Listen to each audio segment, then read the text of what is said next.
Yeah, it's Hey crashed twice. The everyone. second I What was that, Jason? Oh, I was just saying, hey, I'm excited to be here. Let's go. Okay, so we welcome everyone. This is I there's all three of you right now. So this is being recorded on YouTube. We will cut off the ending, cut off the beginning, trim everything to look better. Right now, we're just going through the everyday hurdle of making sure all the tech is going all the places. Rhodey, I'm really glad that you enjoy our intro. Um, Looking forward to tonight's chat. Well, it's night over here. So to tell you the truth, this is our CosmoQuest After Hours. We used to do this in United States After Hours, so UTC plus 8-ish.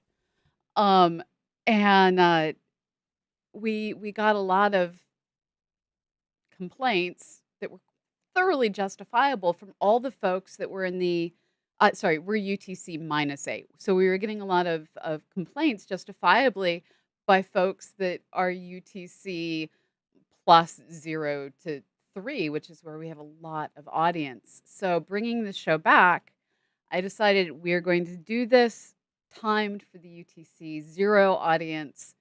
So, well, all the people in the US can watch it either during their lunch hour or when they get home, and it's live for all of you.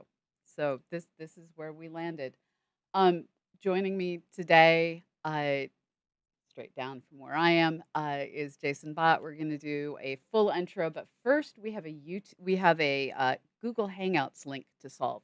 Can you drop that link into Discord? So I'm using the same production we used to use back during the weekly space hangout that some of you might remember.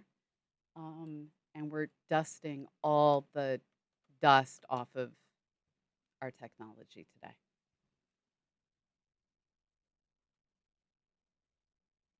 Is it just saying no, Jason? Yeah, it's not liking me right now. Oh, I mean, trying one more time. okay. We'll make it happen. We'll see. But that's technology. Yeah. Yeah, we talk about planning on going to the stars, and yet we struggle to upload a PowerPoint. So One of my favorite moments of technology was I was in a telecon where there was a conference room where the meeting was being led by the astronaut who repaired the Hubble Space Telescope. He was on a grant I was on, and and the people at Space Telescope Science Institute who were on the team were all in the conference room there. There was me. There was the folks from Berkeley, and the camera. The camera in the conference room at Space Telescope Science Institute was just like, no, I shall not. You cannot make me. And whoa. to watch the human being who repaired the Hubble Space Telescope losing his battle against a Logitech camera made me Yeah. feel better about my own struggles. This is we all have our moments of it said no. And if this says no It here, refuses just us. share the PowerPoint with me. It's a little less um easy and we'll make this work. That's perfect. I'm going to make one more attempt at this, and we'll see what happens. I made a really, really condensed down version, super dense. So Yes. maybe it'll like this one. So for those of you watching, my as big as my head coffee cup is made by the artist Surly Amy. Now I'm not as loud as Jason. I can fix this, Alan. Thank you. Um, Part of it's probably my mic was being leaned on. Let me also just fix the levels. And this is why we just hang out and get all of our tech working together at the beginning. Technology can be Yeah. evil. And an old setting that we thought we had murdered in Apple has come back to haunt us. which is a setting where it like auto sets your levels to what it thinks your levels should be, and it's usually Oh, wrong. whoa. Yeah, oh, you're all seeing me fighting with settings currently. Okay, that was a thing. All right. Did it work, Jason, or did it say no? It's almost about to work. It's going to make it work. I'm forcing it to work. Yay. Um, if this doesn't work, I'm going to scream very, very loudly. Just mute your mic first and we're good. Perfect. We're good. All right. I need to put my phone This into should do work. not I've disturb condensed it down to a quarter of the size. Hopefully. mode. All right. Phone is in do not disturb mode. Apple Watch is taken off of wrist. The distractions have been removed. Hello, Ian.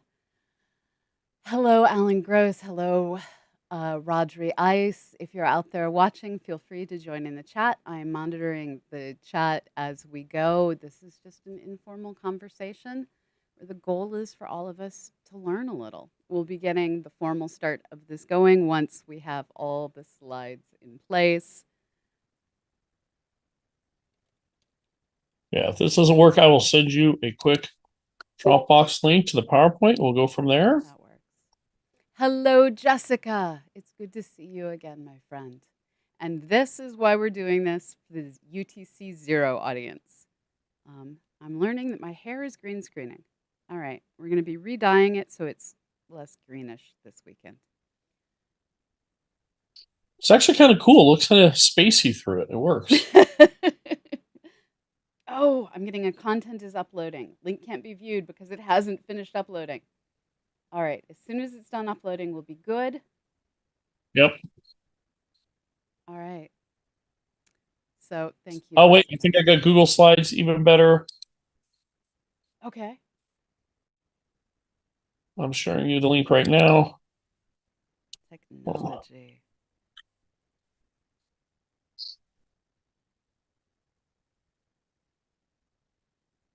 Even better. Look at that. We pulled this off. Thank you for your patience. Can you share to plg at psi.edu? I'm doing the request Yep. access button. What is the, yep, got it. Review. The sausage is being made, humans. May it be tasty for your brain. This is what you want. This is fresher. Yeah. Like this. It's been frozen. It's not been shipped across America. There you go. That is everything. Yes. All right. We did the thing. All right. And I'm just waiting for the stream to catch up. I think everything is lined up. So if you want to see everything in delay on your end, Jason, to get a sense of what the audience is looking like, just pop to either the YouTube link that I sent you last night or into twitch.tv/CosmoQuestX. Sounds good. Fantastic. We're good to go. All right. So we're going to get this show started as soon as I make one more click on my end so I can see all the layouts. Okay. No, that won't fit there. All right, we are good. All right, everyone. The real opener shall come. Hello, everyone, and welcome to the newly returned CosmoQuest After Hours. This program came out back in the height of the pandemic where we all just needed a place to find community and share a Friday evening. Back then, the timing was biased towards those of us in the Americas. We are bringing this program back, biased to those of you in the UTC 0 to plus, however late you plan to stay up community. And this means that everyone, as the world turns, can watch it afterwards after they get home and gather themselves up a comfy place to sit and fill their brain with new ideas. I'm your host, Dr. Pamela Gay. I'm a senior scientist at the Planetary Science Institute and the director of CosmoQuest. And this program is brought to you as part of CosmoQuest. We are, as you hopefully will come to support, members of Patreon, and we rely on patreon.com/CosmoQuestX to support everything we do. Please consider joining for free so we can fling additional science content your way. And if you like what you see and you have a little bit of extra, your help allows us to put science into this world. Joining me this week for what I'm hoping will be an amazing to all of us conversation is Jason D Batt. He is a writer, a researcher, and a human of all trades who leverages that to both put more science and more science fiction into this world. Um, he did a PhD recently on a topic that was new to me, xenomythology, looking at questions like how do aliens dream, and how will we, when we become the aliens living on other worlds and journeying among the stars, how will we build new myth? Thank you, Jason, for being here, and welcome to our show. Well, I'm excited to be here. Thank you so much, Pamela. This is great. I love your audience. I love this whole series. So really geeked to be here. So and really excited to just dive in. And So and we're gonna keep pulling you as much as we can into CosmoQuest because, as any longtime viewer knows, we kind of have this thing for science fiction. You cannot leave me and Ali Pelfrey, our producer, alone without having us start talking about science fiction. And you, as I understand, probably have the same problem. yeah, it's almost impossible for me to consider anything without thinking of, well, this is how they framed it there. What about this story? And I'm constantly feeling like I'm a great example in that Star Trek. Where they're only talking in metaphors. Everything for me has to be told through a science fiction story. What got you into this completely, to me, new field of study? What inspired you to consider learning about and creating? I think I have to say learning about and creating this new field. Yeah, I kind of a long story in that it really has contained most of my life. I've always been very fascinated with mythology. Maybe like a lot of your audience, I discovered mythology at a very early age. I got excited about the Greek myths, the Roman myths, now the Norse myths. I grew up in Western Nebraska. I was excited about indigenous mythology. I encountered a lot of that there. And as I went through life, I continued to study just myth in various ways. I ultimately came across the works of Joseph Campbell as a scholar, primarily actually through the vehicle of Star Wars, as my love of Star Wars. And for those who may not know the story, uh, Lucas basically calls Campbell his Yoda, and that George Lucas, the creator of Star Wars, felt like Joseph Campbell's stories and his work, primarily in the hero's journey and the hero of a thousand faces, really defined Star Wars. I got into reading Joseph Campbell and discovered that the concept of mythology and what Campbell's work was way broader than Star Wars or even just the hero's journey, that this was a very large and encompassing subject. I actually work with the Joseph Campbell Foundation as a professional mythologist on staff. So I'm continuing that work constantly. But the other thing I had as a passion was I love space. I love stars. I tell the story when I was a young kid, probably about 9 or 10. My father woke me up and drugged me outside, and we live down the country, no lights, nothing. It's late at night. There's dew on the grass. He didn't even bother getting my shoes, and pops up two little plastic chairs and says, "Sit down and look up." I am tired. It is late at night, like 11:30, man. I'm like, "What are we doing?" "Just be patient." It was a gruff German man. Just look. After a little bit of me whining and grumping, all of a sudden, I see this streak of light across the sky. And then a few seconds later, another one, and then another one, and then another one. And it was the Leonoid meteor shower. And seeing it out on that Western Plains, no light pollution, beautiful thing, just erupted my mind. We get, well, where those come from? Where that? The next day, I went out, used up all my allowance, and I bought a first copy of an Isaac Asimov story and my first telescope. Um, so science fiction and science were really tied. And then as I went going on, kind of studying these two, I ultimately went for my PhD in myth. Um, and I quickly realized that it is impossible for us to consider space any way other than a mythological lens. And what I mean by that is every encounter we've had with space from our earliest ages, we always looked up. We have been, I know we now say we're in the age of space exploration or beginning to be in that. I counter that argument. Humans have always been exploring space from the very earliest age. Dr. Mae Jemison has a quote where she says, "No one shows a child the sky." We have all looked up and wondered from the very earliest ages, and we're very compelled to explore space. And it's been in our earliest ages. We've told myths, we've told stories. Uh, there's a lot of work that I've done on looking at how even astro mythology, stories or stellar mythology, has actually coded scientific data. It's just remarkable that for most of human history, mythology and true astronomy were married together. And then we come to the age of space exploration and we go to the moon and we name it after the god of the sun, Apollo. Okay, we're going to head back to the moon. So we name it after his sister, Artemis. Israel sends out the first satellite probe and they name it after the beginning words in Hebrew of Genesis 1. We managed to circle around the earth on Easter. And what do the astronauts do? They read out of Genesis 1. Buzz Aldrin lands on the moon. And what does he do? He leaves a Bible and he smuggled up communion wafer and cup. Oh, I didn't And know that. oh, yeah, it's still sitting up there.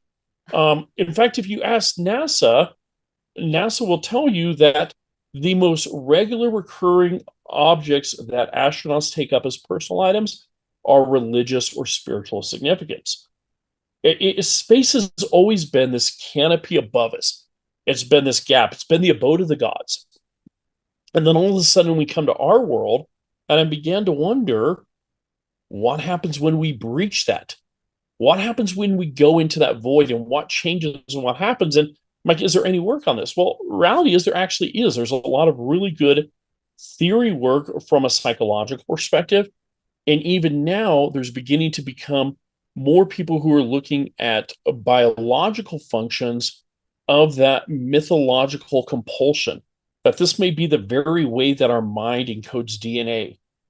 There's a great field of subject called code biology, that one of the things that Jung calls archetypes and Campbell called archetypes, these primal forces of which story are developed, are actually hard coded into our biology as ways for us to make sense of patterns and for us to understand the world around us. And so I've taken all those theories and applied them utilizing science fiction, because there's speculative fiction as our laboratory, because you can do things in science fiction you can't do in real life. Yeah. Um, and utilizing speculative fiction is a way to say, okay, what happens to the human being when we enter into space? And then the next leap, and this is where we get to xenomythology, is if these functions are true for us, can we presume, or at least consider, that when we encounter other life out there, and I always say it's a when. Yeah. I'm a really big believer in a very, very populated universe, and I do that based upon, I think, some of the best.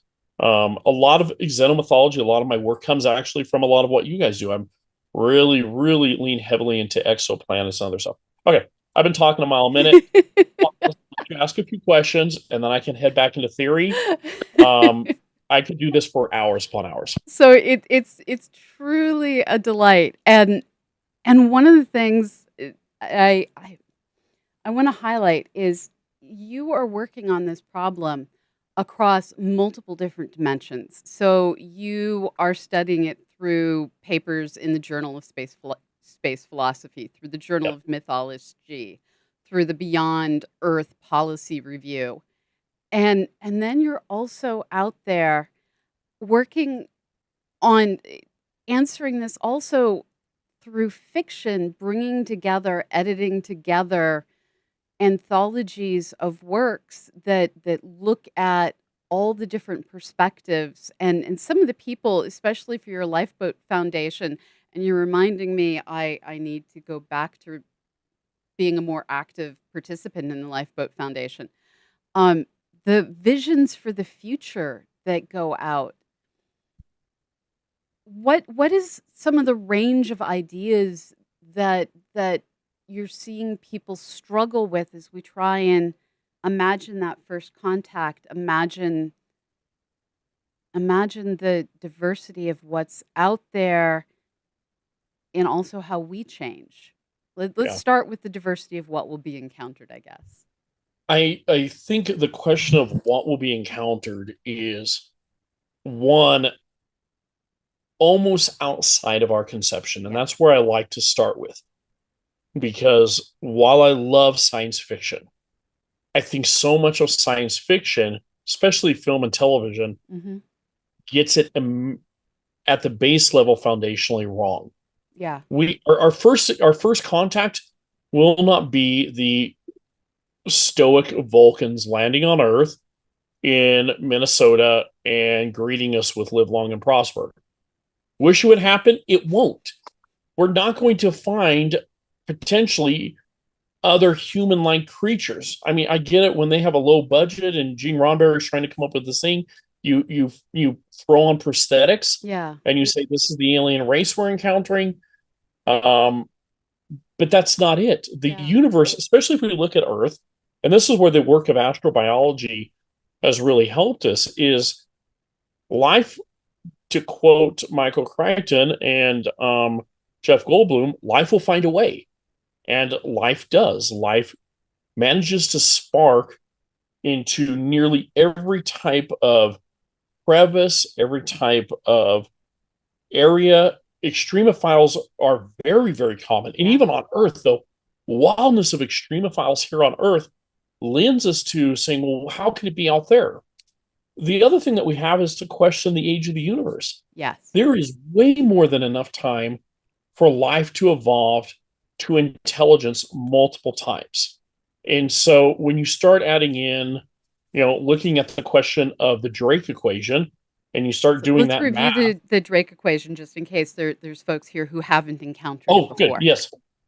The Drake equation, honestly, it's just Frank Drake is sitting down and he comes up with this wonderful, beautiful equation that basically takes what is the estimated potential number of intelligent life or intelligent alien civilizations in our galaxy. And he looks at A, what's the average rate of star formation every year in our galaxy? Which of the fraction of those stars have planets? Which is a really nice thing to note that in the last 10 years, we flipped the Drake Yeah. equation on its head because originally when Frank Drake proposed this, he was not sure that it was a commonplace for there to be planets. Yeah. No, we're approaching nearly 100% of all solar systems have planets. So then the next question is, which of the average number of those planets can support life? Yeah. What planets are in the habitable zone? That rate varies, but we're sitting here right now, 6,000 exoplanets discovered. Yeah. And it's coming out to be, at least from what we can find out, a minimum of at least 10% of those exist in the habitable zone of some format. Okay, these are bigger numbers than Frank originally predicted. Okay, then this from here on out becomes speculation. Yeah. Okay, the science stops at that third one. What is the fraction of those planets that actually develop life? Which of those planets actually develop intelligent life? And even that's a whole major question. What does it mean to be intelligent? Are we saying conscious intelligence? Um, there's a lot in that. And I actually spend a lot of my work probably within that factor of understanding the nature of intelligence and consciousness. I apply a lot of these theories also to AI. We'll talk about it later, but I've got a book coming out next month specifically on navigating the questions of soul and spirit and consciousness within AI. But I think they're the same conversation. Yeah. And then you go into which of these provide signs of existence in space. How long has it been out that they've been communicating? And then you get this really great number called N, which N is the number of potential civilizations that we can communicate within our galaxy. And even if you go very conservative, it's a big number. Yeah. And the Drake equation is remarkable. Um, but then you go to the question of what are the varieties?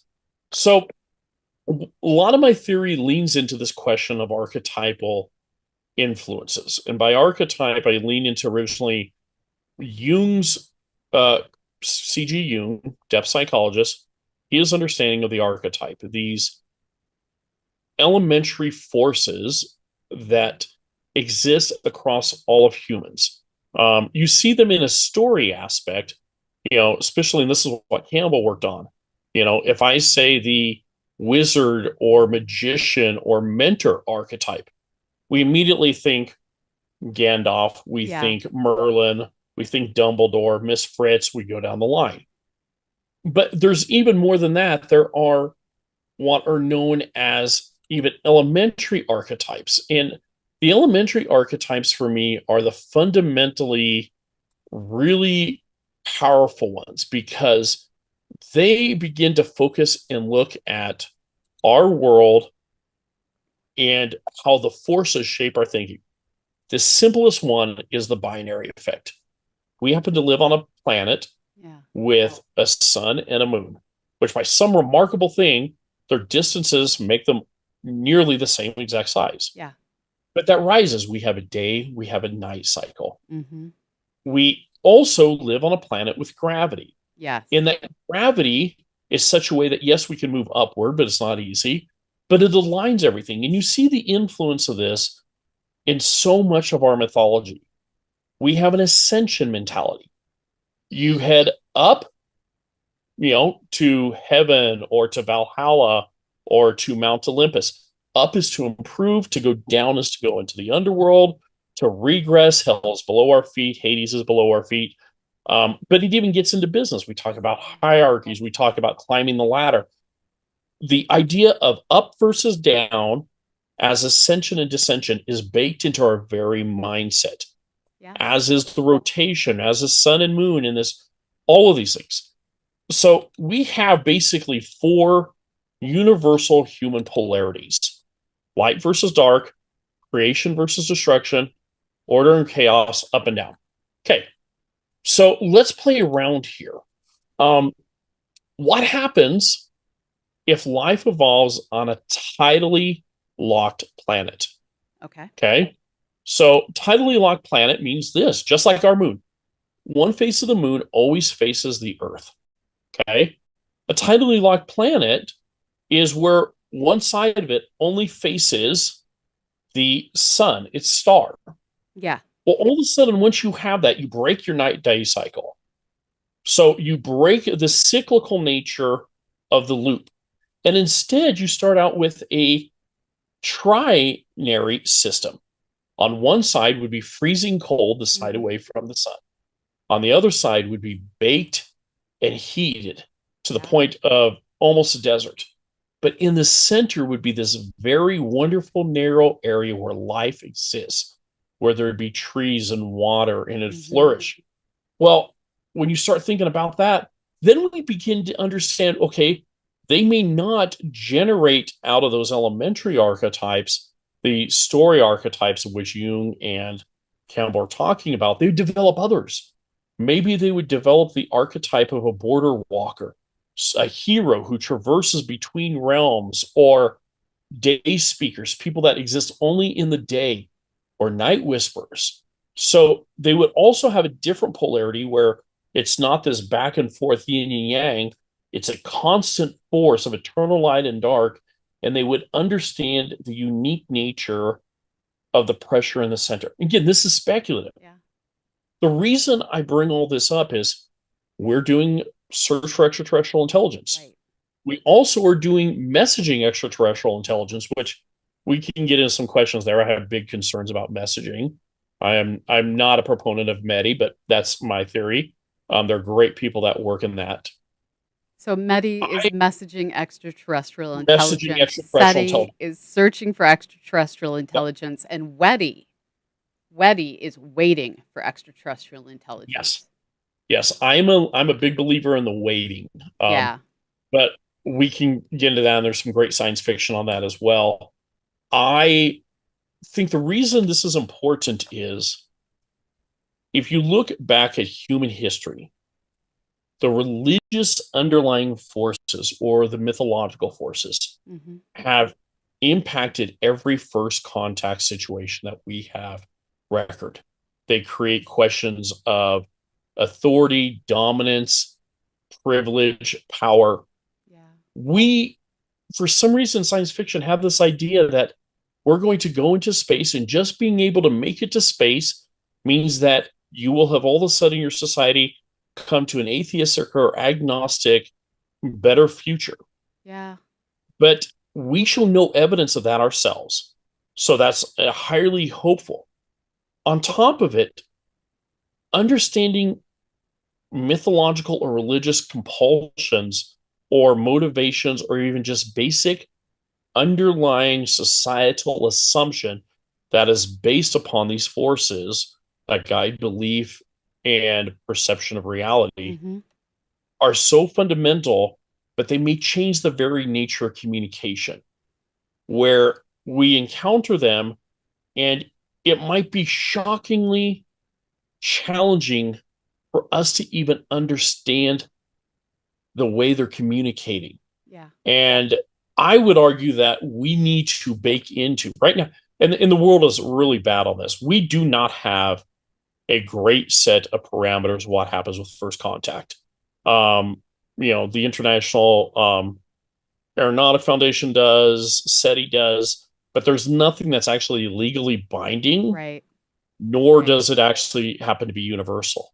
Yeah, Um, and there's the added concern that we've seen not depicted in nearly enough shows of like mass chaos occurring where the foibles of having different competitive cultures changes how communications occurs. But while we're on this topic, one of the things I want to like jump back to is yeah, we do live on this world of binary after binary, and we share this world with other life forms that we're slowly learning have advanced languages that we are incapable of understanding.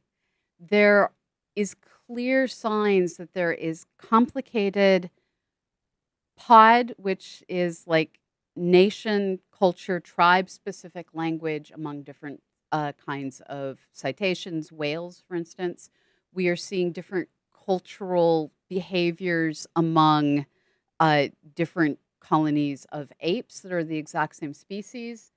And even the ability to teach things one to another. There's been this fascinating whales putting salmon heads on their heads as yes. hats situation, and uh, young juvenile whales figuring out how to eat just the livers of great white sharks and training other whales to do this. And it's causing extinction issues with great white sharks. So we see these behaviors, these languages, and we can't understand the things on our own planet. Yeah. How is that addressed as you start looking to consider life on other planets? I think you've raised a big thing because I do think actually for us to be successful out there, Yeah. we're going to have to be successful here. I think one of the major things that we get wrong is we start with communication first. And I think part of this is we have a very species centric mentality that if their very way of processing and consciousness is not reflective of ours, we don't see it as being valuable. We can't see them as being alive or communicating because well, they don't act like us. So obviously they must be lower creatures. And Yeah. we're trying to move away from that. I mean, that's a very almost toxic, poisonous mentality. This idea of advanced or not advanced. I do think we're having great breakthroughs even now in first of all determining that our definition of what is life is broader, what is the way that that consciousness works. Uh, I would even actually, before we even touch whales and sharks and cephalopods, move actually to plants. And we Yeah. get these wonderful examples of fungi that end up being a single fungi that sprouts across the entire forest, but it's one. We have the pando forest or the pando tree. And the This, mycelium network is a phrase that we've all heard because of Star Trek Discovery. yeah, exactly. The mycelium network, perfect example. But we have these big, vast displays. If one person who's done a really remarkable job with this is the writer Ursula K. Le Guin, Yes. who, there's so many different things from The Left Hand of Darkness. I'm a lover of her work, Paradise is Lost, which we can get into. Actually, that one's a great one to break up some of these theories. Um, but then, the word for world is forest, and Yeah. dealing with some of these larger conceptions. One of the earliest science fiction works, Stanislaw Lem's Solaris, uh, Yes. That is one's this great, heavy. yeah, which is this great world abiding intelligence that only way it can communicate is in a way reflecting us. I don't want to spoil it, but I mean, one, talk about a Jungian exploration and application in science fiction, but it's also that we go back all the way to the 50s, the Forbidden Planet. Forbidden Planet is Yes. Freud and Jungian out there in science fiction, and Solaris is a deviation of that. The word for world is forest is another, but they help us recognize that the very nature of consciousness may not reflect ours. They could have a distributed gestalt intelligence. They could have a collective. Uh, I love what they've done with the Borg. The hive Yes. mind is a great example. And again, something we're encountering right now is, especially with AI, could we encounter life out there that, like our AI, if we presume it is right now, is highly intelligent Mm-hmm. without a sensual consciousness? Yeah. And can intelligence enough alone be enough to drive it motivationally as a species? We And don't we've seen that know. touched on in Stargate with the replicants. Yes, absolutely perfect. Yes, that's exactly what it is. They don't have a consciousness, but they do have an intelligence. And how do we navigate Yeah. that? Yeah. And and looking at all of these things, we have to recognize that, well, yes, it will probably be different from us. At the same time, I'm always reminded of the joke, aliens contact Earth and their first question is, are you crabs yet? Because crabs seem to be one of those things that convergent evolution just keeps bringing to the world. And as we look at Mars, we're finding geological features that look like Earth's stromatolite fossils. We're finding geologic features, the leopard spots of last week, that appear to match some of the microbe formations that we see fossilized here on Earth. So there's this mixed concept of convergent evolution, but also diversity.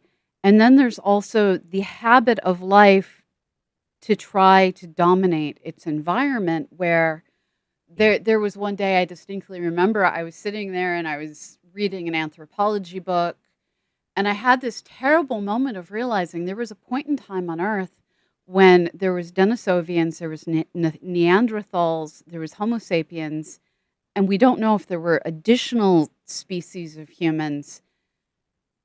And now all we have is the bones and the echoes in a few percent of our DNA, not in equal proportion in DNA. So clearly, we have genocided other life forms. Yes. How do you reconcile with all of, like, I sit here and I'm like, oh no, that's a conversation for 5 a.m. and alcohol. How Yeah.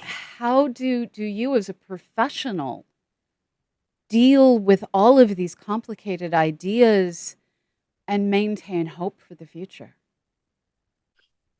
It's really difficult at times, especially when you're trying to be intellectually honest. Hmm. And even when you look into science fiction, you have to ask those questions of, just because it's fiction, is it true or not? Does it align with our understanding? And as much as I would love a Star Trek future, deeply desire it, I think sometimes we're more likely to get an Avatar future Yeah. where we repeat the sins of colonialism. That said, you mentioned the journal Space Philosophy. I'm co-editor on that, associate editor. We are excited this month for our upcoming fall issue. We have four different articles submitted dealing with moving beyond the terms of colonialism in the Oh, space that's industry, amazing. which for me, all of a sudden, I'm like, okay, people are talking about it. People are getting it. Maybe we can move past it.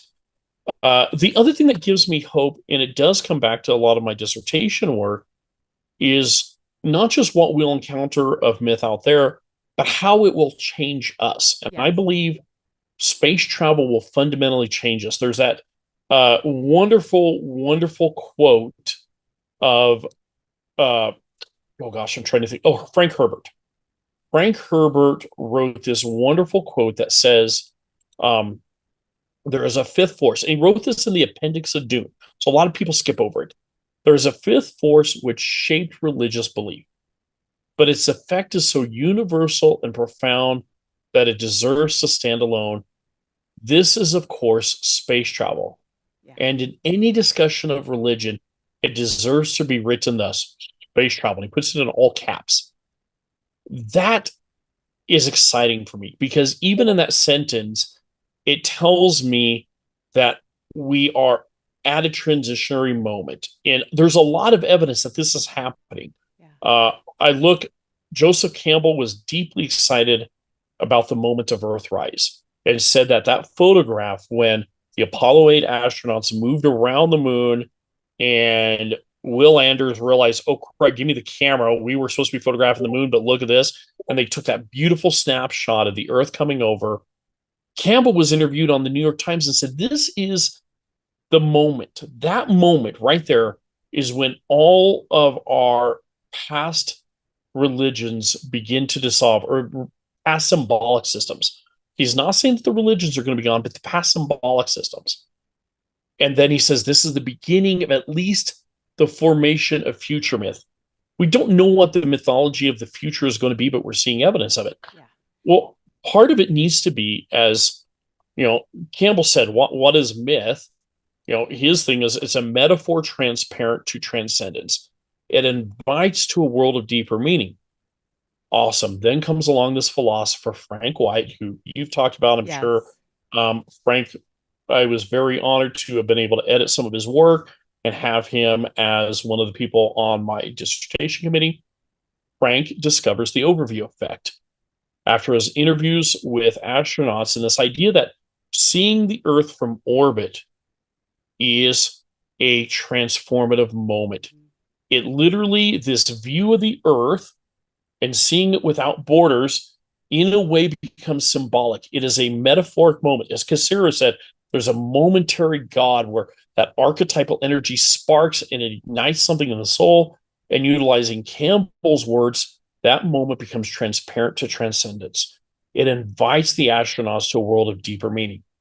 Well, now the people who've experienced the overview effect are talking about it. So there's great hope to me that there might be a potentially significant mass uplift when we enter space.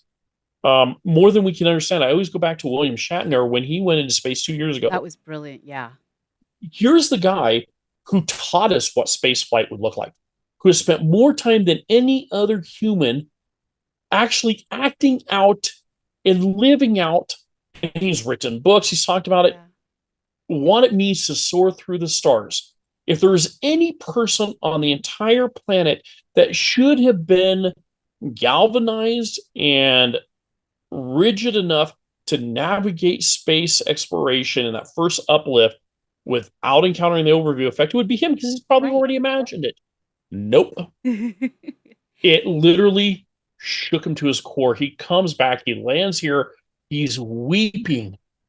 The moment of the overview effect is significantly bigger than we can understand. So just that transitioning into the abode of the gods is transformative. And there are several philosophers out there. Nick Nielsen talks about even an ultraview effect or cascading overview effects. What happens when we see Mars with human eyes as we begin to come down? And as we leave our galaxy, our solar system, every one of these is a cascading effect. I don't think we as humans have an understanding of how fundamentally conscious, altering, consistent space travel will be. So this gives me hope more than anything else that the experience of leaving the Earth will enable us to leave behind some of the worst things of Earth. And one of the things that we currently see so much in writing is the ideas that what we see now with end stage capitalism will get writ large. That becomes a topic of John Scalzi's Yep. Empire of Collapse series. Yep. We see this concept over and over, uh, where capitalism just keeps being the thing that, because of greed, the colonialism keeps going, and it is so few series, so few life systems that are depicted that go back to the cultures that we see more with indigenous tribes of sharing ideas, respecting people for what they give to the community, not what they earn. Why why do you think that the people who are most dreaming of the future right in this moment are so torn and driven by no colonial ideas or what is going to dominate? Is that just a reflection of this moment we're living in? Or I is had an this our opportunity. culture? Yeah. No, I think it's a matter. I think it's a matter of several ones. Hmm. I had the opportunity 2 years ago to join a writer, Mary Robinette Quell, Oh, yeah. and the ASU Interplanetary Initiative for a weekend long um, science fiction economy or speculative economy workshop. She We did the basically, Murderbot series, for those of you yeah, not yeah. recognizing the name. No, no, no. She doesn't do murder bots. Oh, She does the Woman Astronaut series. Brilliant. There's other ones she's on. So there's the we get together. Calculating the Stars, the Fated Sky, Yes. the Martian Contingency. Sorry, I confused my authors. No, no, no. And I do that so often. So no, no, no fault on that. So we get together a bunch of economists, Uh-huh. including at that time the um, chief accountant for NASA. And then we get together science fiction writers, and then we get together people that know about space travel like myself. And we basically spent a weekend coming up with alternative economies in space. One of the things that I saw, or this was my conclusion, I don't know if it was the groups, but my conclusion was it is very hard for us to think out of that system having been embedded. Capitalism, for its very nature, becomes impossible to understand. It's like, the age old story, two fish are, Yeah. running along and they run into each other, and one looks at the other and says, "Hey, how's the water today?" The other one's like, shakes his head and goes on. He's like, "What's water?" If you're in it, you can't understand it. And we think we understand what capitalism is, but it's so engrossing. I don't think if we can. But there is some hope in that. And I heard this the other day of someone was on YouTube speculating when we actually send off that generational ship, how do we make sure that the second generation will hold to the ideals and the dreams? And the answer is you won't. No. Once we leave Earth, those individuals will now be on one, a new evolutionary track, two, have no obligation. Yes. What are you going to do? You can't cut them off. They're on their way. Yeah. Ursula K. Le Guin's Paradise is Lost does the absolute best I've ever seen with this. And her story is that there's a generational ship. They're traveling to another star, takes multiple generations, and they've left because Earth had become very environmentally bad. Mhm. Well, over time, with each generation, the stories get muddled. And by the time you get 3 to 4 generations down and they're almost about to arrive, they have now converted it to the idea that they left Earth and Earth was hell. Oh, But it so affects them that they start to see, oh, here's the planet we're supposed to land on, and there's a revolt. Whoa, we've been traveling through the heavens. Aren't the stars the heavens? So that's heavens, Earth is hell. Why would we land and go back to hell? And there's a revolt because they cannot understand how life on a planet would be better than life in the ship. They've created their own forms of commerce. Um, when you have a very tight ecosystem like that without outside inside, bartering does become a thing. yeah. Your capitalism could break down. Part of the thing that will happen is some of these very systems that prop up our current way of living simply cannot function in reduction and isolation. And there will be new ways of communicating and transferring both data and information and skills.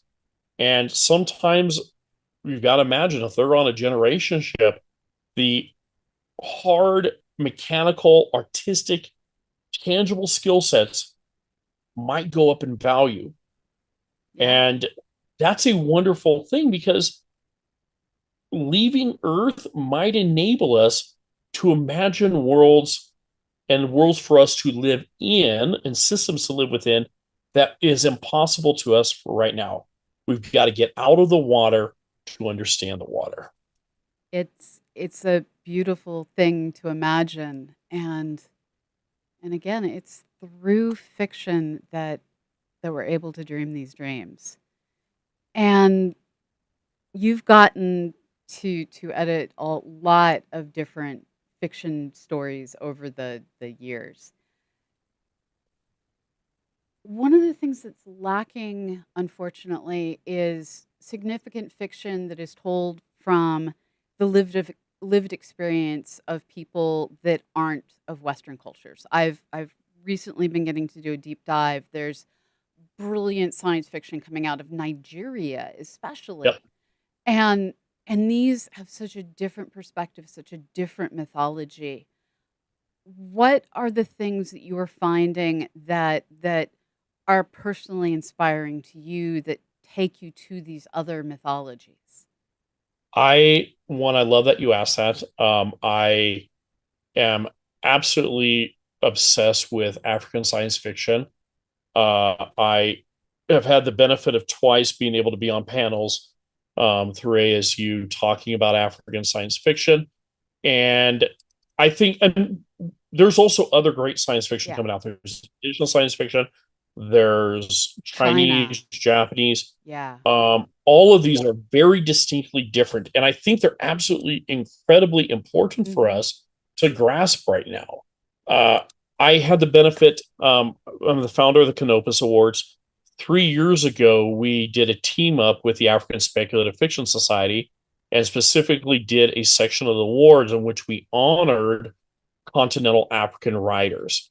Oh, cool. And Nnedi Okorafor, who is one of my favorite authors, she wrote the Binti series and so many others, and Mhm. the Akata Warrior, Akata Woman. She says that science fiction is the only genre that enables African writers to envision a future from their African perspective. Mhm. And that's really important because, one, these other science fictions are not new. They're No. new to us, Yeah. but these have been very long lived traditions and they've been doing it for such a very long time. So there are a few things that I see out of it. A, African science fiction always seems to focus from a perspective of an alienation aesthetic. Yes. Understand fragmentation and dislocation, which I think is going to be very distinctly important to the travel or the space travel of the future, because in a way, at some point, the human expansion will, in a way, be a diaspora. Hmm. We will not be a concentrated, cohesive mass going out maintaining a monoculture. We won't. We will have a diaspora, Yeah. which means there will be a great variety. African science fiction also highlights the status of the other. Yes. They truly grasp the nature of the other, which Western science fiction has not.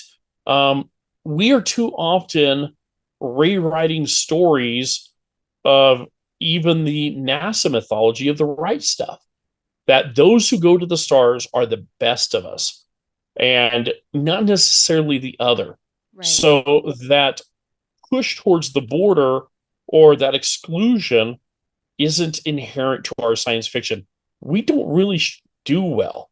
In fact, more often than not, even if we do start with a sense of otherness, it is seen to be fictional growth of the character for them to discard their otherness. This is why we get stories of, here's the ugly duckling who gets turned into the prom queen. Yeah. This is why Luke Skywalker out in the desert becomes this great warrior that unites the world. The Harry Potter that lives under the, staircase becomes the salvation for the wizarding world. In other Whereas words, their otherness is you look at the Rosewater series, which yes, is set in Nigeria, and in it, the people who have been touched by the alien that gives them a connectivity, a mental power, they're forced to register. They're othered by the society. They're seen as outcasts because they're special. And so yes. we go from the hero's journey to the trying to rejoin society. It's such a different perspective. It totally is. I think another thing of African science fiction, which builds out of that, is they have a spatial imagination which is non-colonial, which Yes. means they are focused on the communal, they are focused on the relational, which is inherent to us. Even Yeah. Campbell, Hero's Journey, has propagated this myth of the individual in isolation, Hmm. and yet we're seeing the collective being more and more important to the stories, but they're not coming from Western sources. Yeah. Western sources cannot get through on this. And it's just the way we write is what we've been baked into and what we even understand. I think the other thing that African science fiction does well is wildly diverse forms of life Yes. because, and again, it's what um, is almost in a way the sense of everything has an abiding spirit, which also comes a lot across in your Japanese and your Korean science fiction that nothing is without a life force. And so they're much more open to this sense of discovering intelligent connection in non-humans at a greater degree than we are. Um, yeah, I could talk about African science fiction. I would if if you have people who are wanting to read, man, there's so many great things out there. My first, and he's a friend, but I would really encourage people pick up anything by Walt Talibi. His works are now at Barnes and Noble on most bookcases, and his science fiction is phenomenal. Um, African Risen is a great anthology if you want to start somewhere. That one's amazing. And I could go for hours here. There's so many great stuff out there. And one of the things that I'm going to do is reach out to you as soon as we're done recording to get lists of books that I was not able to type fast enough to write down, and also hit on things like who are the indigenous writers that you're reading. Not a lot of us know about Rebecca Rowan because her stuff became super popular, but who are we missing that you've had the privilege of finding that we can now learn from your information? There's so many great indigenous science fiction writers out there. What's interesting to you for me is my first leap forward is actually towards horror when it comes to indigenous science fiction. Really? Uh, and um, and I don't know why. I think I find a little bit more originality, but understand for me, I don't think horror and science fiction are actually that far away from each other. Uh, I some of the best science fiction is actually horror science Scott fiction. Sigler. Yes, Yeah. exactly.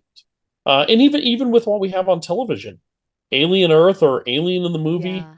uh, despite all of his issues, Lovecraft, and this is what I don't think a lot of people realize is Lovecraft became the father of cosmic horror not because he is sitting alone in his room, it's because he was looking up at the stars. He was an astronomer first. He wrote this beautiful, beautiful analysis of what Pluto would be like before his discovery. I mean, Yeah. he is Lovecraft was a regular contributor to astronomical things, but it was his constant exploration of that out there where all of a sudden he realized there is a flip of the sense of wonder and awe, which I'm glad we have because I'm a Jungian and I believe there is a shadow side to everything. And the shadow side is often a aspect of our narrative imagination providing warning, which we often need of like, once you get out there, it's not just the sharks, it's the fact that the whales are gigantic. Yes. And I, we don't understand cosmic horror, but you have to realize we live in a galaxy right now that over very slow amount of time will ultimately be impacted by another Yeah. galaxy. Well, it's And already eating many small galaxies. It's more a matter of Andromeda is just right, a slightly larger system, whereas like Sagittarius dwarf galaxy is quite small. And it's an imagining all of these things. And one of the things about science fiction that we've skipped over is it often creates concepts that are why we keep reading books, even though the books themselves, like Lovecraft's books, the first time I read one of Lovecraft's books, I was like, this is the worst writing ever. How this is terrible. Why? oh, it's But horrible. he created such a brilliant universe. And then when the Apple Foundation series came out, I was like, and now I shall reread Foundation, which I read when I was young and before I had broader thinking. And Foundation series is a bunch of concepts stuck into white male bodies with only one woman appearing in the entire series, and she's there to wear jewelry. Um, Yeah. so there's all these things that we have that create such amazing ideas, that create such amazing concepts that we're learning from, and then thankfully there is fan fiction that often becomes popular fiction that Yes. teaches us the beauty of these universes. So much has been written and told in the Foundation series universe. So much is written and been told in the Lovecraftian universe Yeah. that these are new archetypes. Yeah. You're 100% correct. I mean, just talking about it, I'm a big lover of uh oh man, I totally forgot his name. Clark Ashton Smith. Okay. Who was technically the first fan fiction writer writing in the Lovecraftian universe. And Lovecraft let him do it. And some of Clark Ashton Smith's stuff is far more focused on the science fiction explorer, locating it down to the personal experience of exiting. So he took it into the space travel. Um, yeah, there's some really, and I think that's one of the things when I going back to that indigenous science fiction, a lot of science fiction that's indigenous deals with the very ununderstandable of the cosmic forces, which I don't think exists in Western or even African.